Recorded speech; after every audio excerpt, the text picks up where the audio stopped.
बढ़ते हैं और बात करते हैं।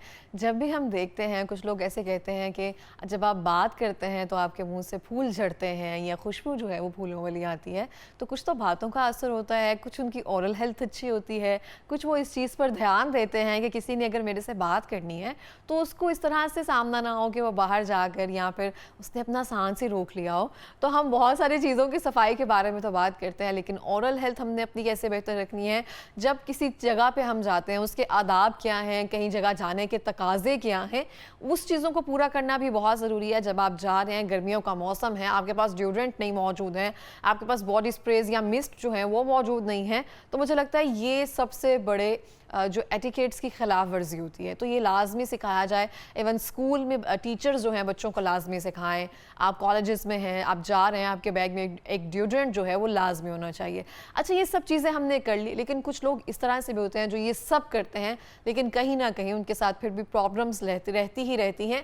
इस हवाले से जानेंगे कि इसमें उनका क्या कसूर है, खाने का क्या किरदार है इसमें, और वो कैसे अपने पसीने की बदबू और मुँह से आने वाली बदबू का खात्मा कर सकते हैं। हमारे साथ मौजूद हैं स्टूडियो में जनाब हकीम मुज़म्मिल हुसैन, आरिफ रिजवी साहब, माहिर तिब्बे यूनानी नबी सल्लल्लाहु अलैहि वसल्लम। अस्सलाम वालेकुम। वालेकुम सर, कैसे हैं आप?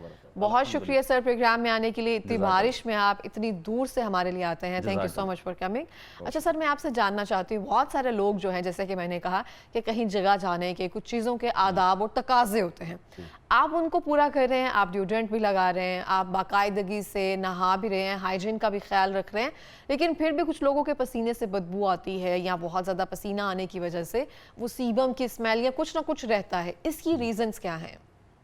जी बहुत शुक्रिया। बिस्मिल्लाहिर्रहमानिर्रहीम। असल में ये सारे जो आपने मामलात बताए, ये सब कुछ करने के बाद भी अगर इनसे छुटकारा नहीं मिल रहा है तो फिर ये चीज़ हमें समझ लेनी चाहिए कि ये हमारी किसी बीमारी का बिगाड़ है। कोई बीमारी जिस्म में ऐसी है जो बिगड़ चुकी है।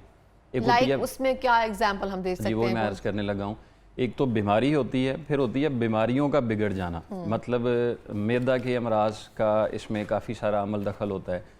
जो लोग अरसा दराज से जो है वो तबखीर का शिकार हों, बदहज़मी का शिकार हों, तेज़ाबियत का शिकार हों, या वो मैदे के कैप्सूल खा खा के आदी हो चुके हों, उसके बावजूद भी उनका निज़ाम इंतज़ाम बेहतर नहीं हो पा रहा है, तो वो वाले जो एसिड्स जो हैं वो जो जिस्म से उनका इखराज होना होता है, वो अगर मुनासिब नहीं हो पाते हैं तो फिर वही एसिड जो है वो सांस की नाली की तरह पर जो है वो मूव करते हैं, तो फिर वो सारी रात मुंह में उनका इंजमात बन जाता है। मतलब वो जम जाते हैं मुंह के अंदर। अक्सर आपने देखा होगा कि सुबह बच्चे सो के उठे तो उनके मुंह से एक राल सी टपक रही होती है। बड़ों में भी इस तरह से होता है। तो जब मैदे के बहुत सारे अमराज बिगड़ जाते हैं तो फिर मुंह से बदबू आने वाला मर्ज़ जो है वो शुरू हो जाता है। एक रीज़न इसकी ये है। दूसरी वजह होती है गम्स में इन्फेक्शन, मतलब मसूड़ों में कुछ प्रॉब्लम ऐसी होती है कि बहुत सारी सफाई का ख्याल रखने के बावजूद भी अगर उनमें कोई मसला मौजूद है तो उसकी वजह से भी जो है वो मुंह पर बदबू आती है और वो उससे छुटकारा नहीं मिल पाता। तीसरी वजह ये होती है कि जो किसी न किसी नशे में लोग मुब्तला रहते हैं, स्मोकर हैं, उनके मुंह से बदबू नहीं ख़त्म होती, नशवार रखने वाले हैं, उनके मुंह से बदबू जो है वो ख़त्म नहीं होती है। ये लिटरली ऐसा होता है, सब के साथ नहीं, मतलब इसके साथ और भी कोई मसला मौजूद हो तो उनके मुंह में ये बदबू आना शुरू हो जाती है। जो लोग गोश्त खोर ज़्यादा होते हैं, मतलब उन्होंने महीने में एक बार सब्ज़ी खानी होती है, वरना उन्होंने गोश्त ही गोश्त खाना होता है, उनके साथ भी ये मसला बन जाता है कि उनके मुँह में जो है वो बदबू आना शुरू हो जाती है। इसके बाद जो एक वजह है वो है अपनी नींद का ख्याल ना रखना। ये बड़ा कम डिस्कस किया जाता है। जिन लोगों की रात की नींद पूरी नहीं होती है उनके जिस्म में भी खुश्की बढ़ जाती है। असल में जब तक मुंह में लुआब, जो अल्लाह की हमें नेमत है, ये भी एक नेमत है, लुआब की कमी ही मुंह के बदबू का सबब बनती है। जिन लोगों का हल्क खुश्क रहता है, जिन लोगों का मुंह खुश्क रहता है, और आप देखिएगा जिन लोगों के मुंह से बदबू आती है, अमूमी तौर पर उनके ज़ुबान पर एक सफ़ेद सी या पीले रंग की तह भी जम चुकी होती है। तो ये सारी अलामात भी हैं, वजूहात भी हैं जिनकी वजह से मुंह में बदबू पैदा हो जाती है। अच्छा, मैंने सुना है बहुत सारे लोग जो लहसुन अदरक का इस्तेमाल ज़्यादा कर देते हैं या जो गोश्त बहुत ज़्यादा खाते हैं, उनके भी पसीने से एक अलग तरह की स्मेल आ रही होती है, बनिस्बत वो लोग जो सब्जियों का ज़्यादा इस्तेमाल करते हैं या पानी की जो ड्रेनेज है वो ज़्यादा करते हैं तो उनमें से कम आ रही होती है। देखें, पसीने की बदबू, ये जो मैंने पहले सारी चीज़ें बताई, ये है मुंह से बदबू आ जाना। पसीने की बदबू का जो अगर किसी के साथ ये मसला है, नाज़रीन की खिदमत में अर्ज़ करता हूँ, तो वो फ़ौरी तौर पर अपना एक बुखार का टेस्ट करवाएं। उनके अंदर कोई पुराना बुखार जो है ना, वो अरसा दराज से रुका हुआ है, जो 100 टेम्परेचर से प्लस रहता है, मतलब 101 रहता होगा या 99 या 100 तक रहता होगा, और वो अप डाउन रहता होगा, एक स्टेबल नहीं है वो। कभी उनके जिस्म में एकदम हरारत बढ़ जाएगी, कभी एकदम नॉर्मल हो जाएगी। तो जिन लोगों को पुराना बुखार हो, उनके पसीने में बदबू आती है। जो लोग अपनी सफाई सुथराई का ख्याल नहीं रखते हैं, मतलब जिन जिस्म के आर्गन्स पर पसीने का रुकने वाली जगह ज़्यादा है, जहाँ पे सफाई नहीं रखी जा सकती, लाइक अंडर आर्म्स में इस तरह से कुछ चीज़ें नहीं ज़्यादा सफाई का ख्याल रखा जाता, उन पर अगर पसीना ज़्यादा देर तक रहे तो उनमें भी पसीने की बदबू ज़्यादा आती है। एक रिसेंटली रिसर्च अभी आई है, आप उसको चेक कीजिएगा। जो लोग चुस्त यानी तंग लिबास पहनते हैं, मतलब फिटिंग में लिबास पहनते हैं, वो जेंट्स में हो या लेडीज़ में हो, उनमें भी पसीने की बदबू आने के जो चांसेस हैं वो ज़्यादा हो जाते हैं। कुछ वक्त के बाद उनमें भी पसीना अगर ज़्यादा आएगा तो उसमें बदबू भी ज़्यादा आना शुरू हो और जाती है। लहसुन अदरक और खाने का क्या किरदार होता है इसमें? लहसुन के खाने जो कसरत इस्तेमाल है, अमूमी तौर पर हमारे घर में लहसुन एक दो उसके जो हैं वो जवे मतलब तुरी जो है वो इस्तेमाल की जाती है, लेकिन हमारे मुआशरे में लेकिन डेली लोगों को कुछ आदत होती है, मुझे भी आदत है, मैं लहसुन एक खाने के साथ ना मैं खा लेती मैं यही कह रहा था कि अब हम लहसुन को दवाई के तौर पर ग़िज़ा समझ के, दवाई के तौर पर ग़िज़ा समझ के, ये है ग़िज़ा लेकिन हम दवाई के तौर पर ले रहे हैं कि कहीं फ़ैट ना बढ़ जाए, कहीं हमारे जिस्म में कोई और मसले ना आ जाए। तो ये चीज़ें वैसे ही ऐसी हैं कि जो जल्दी हज़म नहीं होती हैं, मतलब मैदे में इनका ज़्यादा देर तक जो है वो असर मौजूद रहता है। प्याज आप देखें, इसके डकार बहुत देर तक आते रहते हैं, लहसुन के भी डकार बहुत देर तक आते रहते हैं, मूली के डकार भी बहुत देर तक आते रहते हैं। ये चीज़ें जल्द हज़म नहीं होती हैं। तो जो भी चीज़ जल्द हज़म नहीं होती है, अगर निज़ाम में कोई मसला है तो वो तो पहले ही हज़म नहीं हो रही हैं, और बीमारी की वजह से, उनके ना हज़म होने की वजह से एसिड्स इतने ज़्यादा बढ़ जाते हैं जो फिर आपके गले में, सांस की नाली में या मुंह पर या आपके गम्स में जमना शुरू हो जाते हैं, जिनसे फिर मुंह की बदबू आना शुरू हो जाती है। ठीक हो गया। अब हम आते हैं नुस्खा जात की तरफ कि इससे छुटकारे के लिए हमारे पास कौन से ऐसे नुस्खा जात मौजूद हैं? जिन लोगों के मुंह से स्मेल आती है, एक बड़ा जो है ना वो अलमिया ये होता है कि उनको एहसास ही नहीं होता कि मेरे मुंह से बदबू आ रही होती है, लेकिन बाकी जो बैठने वाले हैं उनका एहसास ख़त्म हो चुका होता है कि इसके साथ किस तरह से जो है वो हम सिटिंग कर सकें। उसका एक तरीकाकार ये है कि जब आप सुबह नींद से उठें तो मुंह के आगे हाथ रख के ना थोड़ी सी सांस अपनी चेक करें, आपको महसूस हो जाएगा। अमूमी तौर पर जो पुराने शुगर के मरीज़ होते हैं, मतलब वो डायबिटिक हैं और बहुत सारी अद्वियात खा रहे हैं, उनके साथ तो ये लाजमी मसला जो है वो बन जाता है निज़ाम के लिए। अगर तो ये किसी बीमारी की मौजूदगी की वजह से है तो पहले देखें कि हम उस बीमारी का किस हद तक मुकम्मल इलाज ले सकते हैं। मतलब अगर दायमी कब्ज़ रह रही है, उसका मैं एक नुस्खा लेके आया हूँ। कब्ज़ मुसलसल रहने की वजह से भी मुंह में जो है वो बदबू आ जाती है, उसका हल करना चाहिए। अगर अंदरूनी तौर पर कोई बुखार है तो उसको चेक करवा के उसका इलाज लेना चाहिए। अगर आपके मसूड़ों में कोई प्रॉब्लम है तो फिर उसका हल लेना चाहिए। यानी जो भी अवारज़ात हैं सब को डिस्कस करके उसका एक मुकम्मल इलाज लिया जाए तो फिर इन बीमारियों से बचा जा सकता है।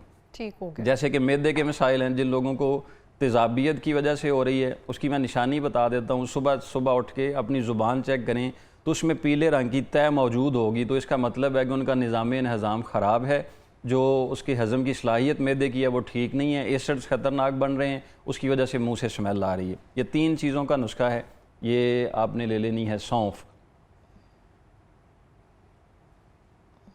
सौंफ को थोड़ा सा ज़रा इस्तेमाल करने का तरीका ये है कि इसमें बारीक बारीक किस्म की ना एक तिनके होते हैं जो सौंफ के ऊपर ही होते हैं। कोशिश करना चाहिए कि इसको तवे पे थोड़ा सा गर्म करके तो उसको मल लें या वैसे भी मल लें और उसके तिनके जो हैं वो साफ़ कर लिए जाएँ। ये सौंफ ले लें। अमूमी ये नुस्खा मुख्तलिफ वज़न का है। ये मुँह की बदबू वाले अगर इस्तेमाल करेंगे तो वो इस तरह से करें कि ये 50 ग्राम सौंफ और इसके साथ काली मिर्च ये भी 50 ग्राम लेनी है, और ये है सना मक्की।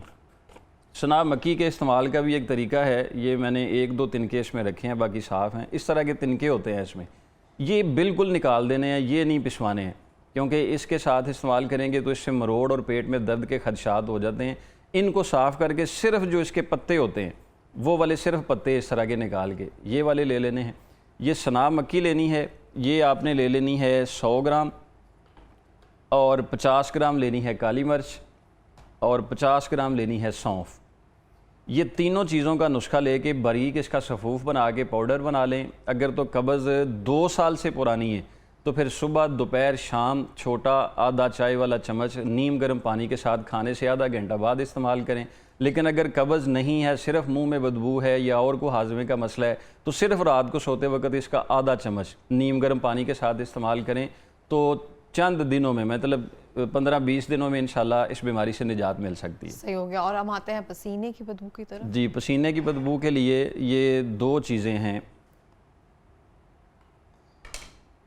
ये दारचीनी है, ये वो गोल वाली भी आजकल अच्छी आ रही है, वो भी आप इस्तेमाल कर सकते हैं। ये वाली भी अच्छी है। अगर इसका वो एक निशानी हर्बल तौर पर होती है, लेकिन अमूमी तौर पर कहा जाए कि मुझे असल वाली दारचीनी चाहिए तो वो फिर मिल जाती है। इसको चबाने का और इसको चेक करने का तरीका ये होता है कि चबाने से मुंह में लुआब बढ़ जाता है। जैसे जैसे मुंह में आप इसको चबाएंगे तो इसका लुआब मुंह में बढ़ना शुरू हो जाता है। और ये छोटी इलायची, ये वाली 3 छोटी इलायची और इतना पीस दारचीनी का, इसको थोड़ा सा तोड़ के ऐसे छोटा सा तोड़ के और 2 इलायची मुंह में रख के ना इसको मुंह से चबाते रहना है आपने। चबा चबा के इसका लुआब लेते रहना है, ये ख़त्म नहीं होने देना है। जैसे ही ख़त्म हो जाए इसको दोबारा आपने इसको मुंह में रख के चबाते रहना है, लुआब लेते रहना है। इसके साथ इंशाल्लाह जो पसीने की बदबू है वो भी हमेशा के लिए ख़त्म हो जाएगी। सही हो गया। मतलब इसका जो जायका होता है थोड़ा सा तीखा या समथिंग, जी, इसका जी। स्पाइसी सा होता है, जी, जी, तो जी। उसके बाद एसिड रिफ्लेक्स तो नहीं होगा, मतलब थोड़ी सी जलन या ऐसा कुछ? इसको ख़त्म खाली करने के लिए दालचीनी ये हम ले इलायची रहे है, हैं। यानी ओके। इसकी जो तलखी है उसको ख़त्म करने के लिए इलायची है, ताकि दोनों का मिजाज एक मिल जाएगा। तो उससे फिर जो अमूमी तौर पर मतलब समझता है कि नहीं चबाई जाती तो वो चबाने में आसानी हो जाएगी। खाने में क्या परहेज करनी चाहिए इन दोनों सूरत हाल? एक तो इन दोनों का कावा भी इस्तेमाल करना है। इसी तरह से दारचीनी और छोटी इलायची, 3 छोटी इलायची और 1 लकड़ी दारचीनी, 1.5 कप पानी में इसका कावा बनाना है सुबह खाली पेट और रात को सोते वक्त। ये जो जिन लोगों के पसीने में स्मेल ज़्यादा आती है वो वाले ये कावा इस्तेमाल करें। परहेज़ में गोश्त जो है वो बहुत कम इस्तेमाल करें, फलों का इस्तेमाल ज़्यादा करें, बेकरी आइटम जो हैं वो टोटली तौर पर बंद कर दें।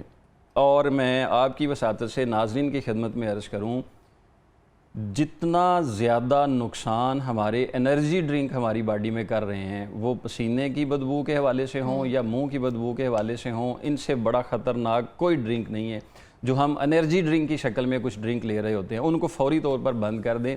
क्योंकि ऐसे कई पेशेंट मेरे पास आए कि सिर्फ स्टिंग पीने के साथ उनकी अंतड़ियों का कैंसर लाहक हो चुका हुआ है। हाँ, वो स्टिंग को भी स्टिंग कहते हैं ना, स्टिंग नहीं पीनी आप लोगों जी, ने, जी, जी, बिल्कुल। वो बहुत ज़्यादा खतरनाक है। इसलिए फिर लेकिन इसके बावजूद जो है वो हमारा काम तो सिर्फ अवेयरनेस देना है, बताना है। तो आगे अल्लाह पाक महफूज रखे नाजरीन को और सेहत और तंदुरुस्ती वाली ज़िंदगी दे। ये एक बेहतर तवज्जो करनी चाहिए अपनी सेहत की तरफ। बिल्कुल इस तरह से है। सर, कोई पैगाम देना चाहेंगे? पैगाम आपने दे दिया। स्टिंग को स्टिंग नहीं कहना चाहिए, लफ्ज़ों को बिगाड़ के नहीं रखना चाहिए, नहीं, और पीनी भी नहीं चाहिए। क्योंकि बहुत सारे लोग हम इस तरह से आ रहे होते हैं ना, मीम्स या वीडियोस ऐसी आ रही होती हैं तो कहते हैं ये स्टिंग बहुत लेके बड़ा आया। पैगाम है कि आप अपनी सांस को, अपने अल्फाज को ऐसा बदबूदार मत बनाएं कि लोग आपसे बैठने पर जो है वो उकताएं के पास नहीं बैठना है। पहले आप सुबह खुद देख लें कि मैं क्या खुशबुएं बिखेरने जा रहा हूँ या बदबू मुआशरे में देने जा रहा हूँ। तो अपना जो है वो थोड़ा सा मुहासबा कर लें तो फिर बेहतरी होगी इंशाल्लाह। बिल्कुल इस तरह से। बहुत बहुत शुक्रिया सर प्रोग्राम में आने के लिए, इतने मुस्तनद नुस्खाजात जो है ना वो जी, हमारी शुक्रिया। ऑडियंस को पेश करने के लिए। और इसी के साथ मैं भी ये कहना चाहती हूँ कि जितना हो सके अपनी सेहत का बहुत सारा ख्याल रखें, क्योंकि सेहत अच्छी होगी तो आपके मुँह से भी खुशबू आएगी और आप दूसरों के लिए